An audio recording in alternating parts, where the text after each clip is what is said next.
foundering car today in the rainy weather, as you can hear. Also the back seats are folded down, that makes the water splattering in the wheel arches more prominent. It's still a very nice drive because you have a roof over your head. There's all kinds of luxury in it. It has nice seats, nice audio system, so what more to ask? Of course, there are luxury cars that are even nicer to be in, to really give you that cozy feeling that you're living in your living room. But this is, in my opinion, all you need.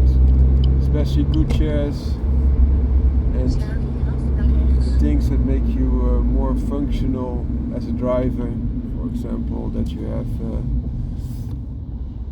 good visual overview of your surrounding, that you have a nice system that to shift, airco if needed, heated seats when it's cold, or you have back pain because you drove a long distance.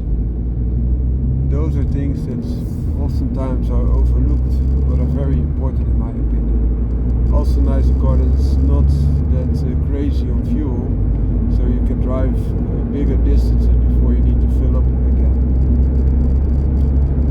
That being said, there are some things to consider, especially if you lower the car, if the road becomes less flat, less perfect, you will get more iterations through the cabin. Another thing to consider, because the wheelbase is quite short. The short wheelbase will also give you more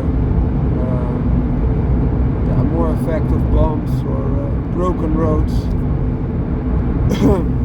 And another thing to consider, if you look at the best habitat for the Suzuki Swift Sport, it's the back road, not so much the highway.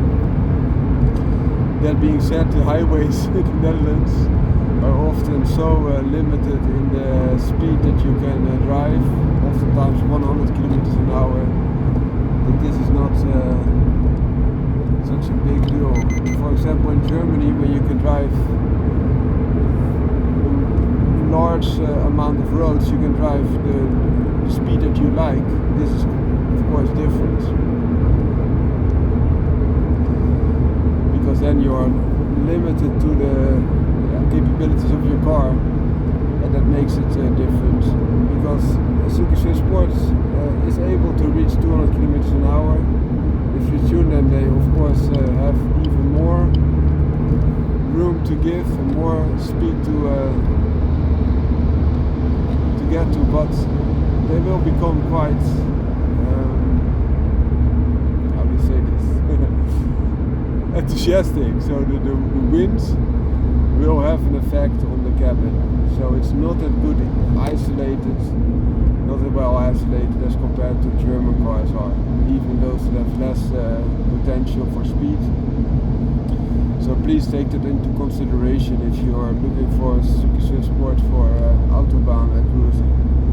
There's something to be said though, if you have more noises into the cabin and more feel, you don't have to drive that fast to feel the interaction. But if you look at it as a Grand Tourer, from that perspective, complete comfort and rest, this is not what you are looking for. Another thing to consider is that the Suzuki Swift Sport is quite short and capable and light, and those attributes are very nice in the city because you are very nimble, but also on the back roads. But on the highway, also the lighter build will mean that you cannot keep the same speed as easily, or when the wind is hitting you hard from the side, this will have more influence on a light car. So it's nothing that is bad, but just to be giving you a fair overview of the capabilities of Suzuki Swift Sport as a Grand Tourer.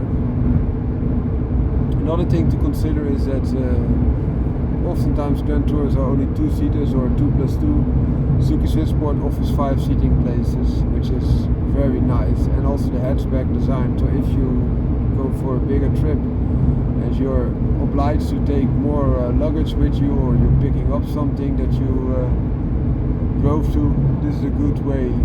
For such a small car you get quite good luggage capabilities. That is also something to consider. Hope this video helps. Found a car out.